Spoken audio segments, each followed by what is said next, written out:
नमस्कार, welcome to PYQ session. आज हम इस सेशन में आरआरबी, एएलपी और टेक्नीशियन एग्जाम्स में पूछे गए कुछ प्रीवियस ईयर क्वेश्चन को डिस्कस करने वाले हैं। इसके साथ ही इस वीडियो का पीडीएफ आप हमारे Telegram channel study with Ankit Singh से डाउनलोड कर सकते हैं, जिसका लिंक डिस्क्रिप्शन बॉक्स में पिन है। चलिए स्टार्ट करते हैं आज का सेशन। फर्स्ट क्वेश्चन है, प्रोग्रामिंग करने के लिए इनमें से कौन सी भाषा को सबसे पहले विकसित किया गया था? Option A C, option B C plus plus, option C Java या फिर ऑप्शन डी फोर्ट्रॉन। तो सबसे पहले प्रोग्रामिंग लैंग्वेज फोर्ट्रॉन को विकसित किया गया था प्रोग्रामिंग करने के लिए। क्वेश्चन नंबर सेकंड है, उद्देशिका प्रस्ताव किसने प्रस्तुत किया, यानी प्रियम्बल को? Option A B R Ambedkar, option B Rajendra Prasad, option C Sardar Patel, option D Jawaharlal Nehru. Preamble यानी उद्देशिका को संविधान का जवाहरलाल नेहरू ने प्रस्तावित किया था। नंबर थर्ड है, लोकसभा के अध्यक्ष का मत क्या कहलाता है? ऑप्शन ए कास्टिंग वोट यानी निर्णायक मत, ऑप्शन बी वॉइस वोट यानी ध्वनि मत, ऑप्शन सी डायरेक्ट वोट या प्रत्यक्ष मत, ऑप्शन डी इनडायरेक्ट वोट या अप्रत्यक्ष मत। तो जो लोकसभा अध्यक्ष का मत होता है उसको कास्टिंग वोट यानी निर्णायक मत कहते हैं। यानी जब भी कोई भी डिस्कशन में जब दोनों पक्ष बराबर-बराबर हो जाते हैं, अगर उसमें लोकसभा अध्यक्ष अपना वोटिंग करता है तो उसको निर्णायक मत यानी कास्टिंग वोट कहते हैं। और डायरेक्ट वोट क्या होता है? जो पीपल्स यानी लोगों के द्वारा प्रत्याशी को दिया जाता है वो डायरेक्ट वोट होता है। इनडायरेक्ट वोट जो चुने गए प्रत्याशी अगर किसी लोकसभा अध्यक्ष या राज्यसभा अध्यक्ष को जिन्हें निर्वाचन करते हैं वो इनडायरेक्ट वोट कहलाता है। क्वेश्चन नंबर फोर्थ है, सूर्य अस्त नियम किस भूमि राजस्व व्यवस्था से संबंधित था? ऑप्शन ए रैयतवाड़ी व्यवस्था, ऑप्शन बी महलवारी व्यवस्था, ऑप्शन सी इजारादारी व्यवस्था या फिर ऑप्शन डी अस्थाई बंदोबस्त। जो सूर्य अस्त नियम है यह अस्थाई बंदोबस्त भूमि राजस्व व्यवस्था से संबंधित। क्वेश्चन नंबर फिफ्थ है, सर्व शिक्षा अभियान किस वर्ष शुरू किया गया था? ऑप्शन ए 2002 में, ऑप्शन बी 2001 में, ऑप्शन सी 2003 में या फिर ऑप्शन डी वर्ष 2000 में। जो सर्व शिक्षा अभियान है ये अटल बिहारी वाजपेयी जी के द्वारा वर्ष 2001 में शुरू किया गया था, जिसका उद्देश्य 6 वर्ष से 14 वर्ष के बच्चों को प्रारंभिक शिक्षा प्रदान करना था। क्वेश्चन नंबर सिक्स है, निम्न में से कौन सी जल में घुलनशील विटामिन है? Option A vitamin A, option B vitamin D, option C vitamin K या फिर ऑप्शन डी विटामिन सी। जो जल में घुलनशील विटामिन होता है वो होता है विटामिन सी और इसके साथ ही विटामिन बी। और ए डी के और एक ई, ये सभी क्या होते हैं? ये फैट सॉल्युबल होते हैं, यानी वसा में घुलनशील होते हैं। क्वेश्चन नंबर सेवेंथ है, भारत में मैग्नीज अयस्क का सर्वाधिक भंडार कहाँ है? ऑप्शन ए उड़ीसा में, ऑप्शन बी झारखंड में, ऑप्शन सी बिहार में या फिर ऑप्शन डी राजस्थान में। जो मैग्नीज का सर्वाधिक भंडार है वो है उड़ीसा राज्य में। वहीं बात करें भारत में सबसे ज़्यादा मैग्नीज उत्पादित राज्य कौन सा है, तो राज्य में आता है मध्य प्रदेश। और कंट्रीज़ की बात करें इसमें आता है चाइना। चाइना सबसे ज़्यादा मैग्नीज अयस्क उत्पादित करता है। क्वेश्चन नंबर एट्थ है, प्रसिद्ध उपन्यास दुर्गेश नंदिनी किसने लिखा था? Option A Rabindranath Tagore, option B Ishwar Chandra Vidyasagar, option C Sharat Chandra Chattopadhyay या फिर ऑप्शन डी बंकिम चंद्र चटर्जी। जो दुर्गेश नंदिनी है ये बांग्ला भाषा में बंकिम चंद्र चटर्जी की पहली कृति थी। और बात करें इन्होंने पहला उपन्यास या लेखन कौन लिखा था, ये लिखा था इन्होंने राजमोहन स्वाइफ।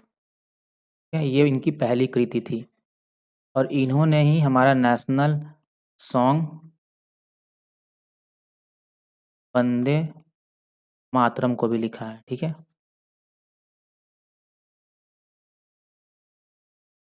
क्वेश्चन नंबर नाइन्थ है, दिल्ली सल्तनत का पहला शासक कौन था? Option A Razia Sultan, option B Ghiyasuddin Tughlaq, option C Qutbuddin Aibak या फिर ऑप्शन डी इल्तुतमिश। दिल्ली सल्तनत था, इसका पहला शासक कुतुबुद्दीन ऐबक था, ठीक है। और ये किस डायनेस्टी से बिलोंग करता था? ये बिलोंग करता था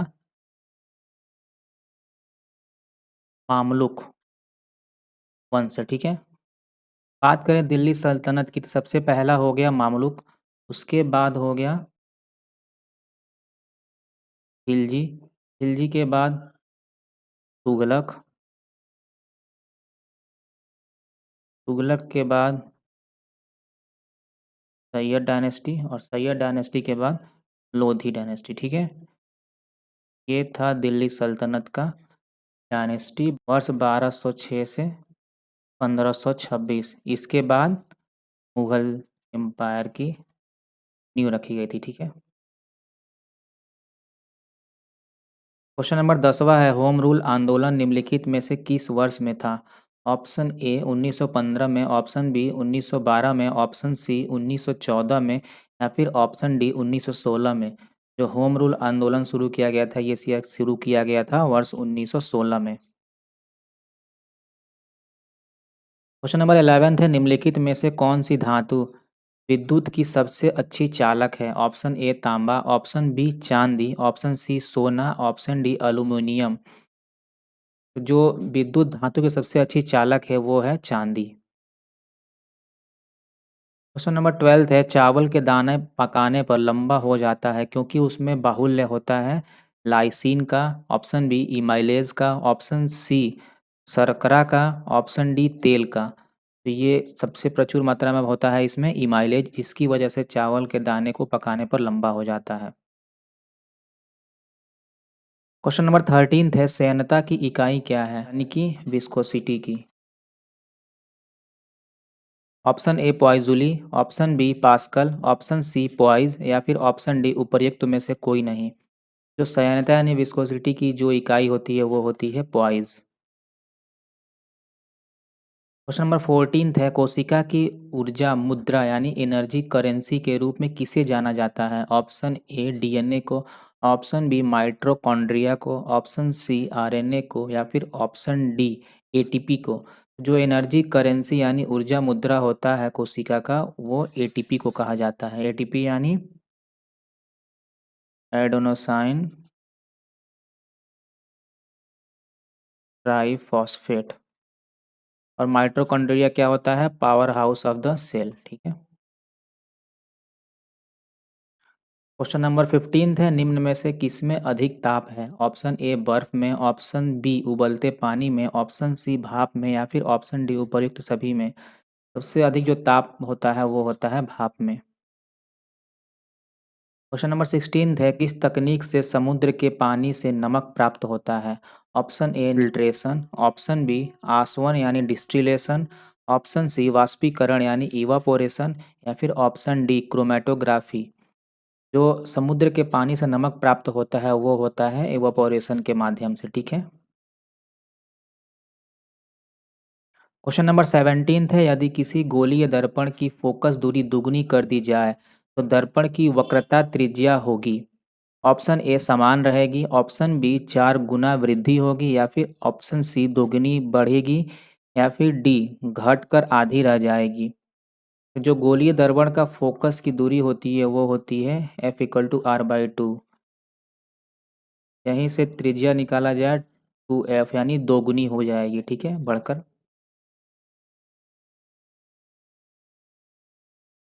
18 है, निम्नलिखित में से किस जीव के पास 3 कक्षीय हृदय होता है? ऑप्शन ए कबूतर, ऑप्शन बी मछली, ऑप्शन सी गिरगिट या फिर ऑप्शन डी चीता। तो गिरगिट के पास 3 कक्षीय हृदय होता है। बात करें कबूतर की, कबूतर के पास ये 4 चैम्बर्ड हार्ट होता है, मछली के पास 2 कक्ष होते हैं और चीता के पास ये भी 4 कक्षीय प्राणी होता है। क्वेश्चन नंबर 19 है, भारत में आपूर्ति की जाने वाली आम घरेलू बिजली निम्नलिखित में से किसके द्वारा दी जाती है?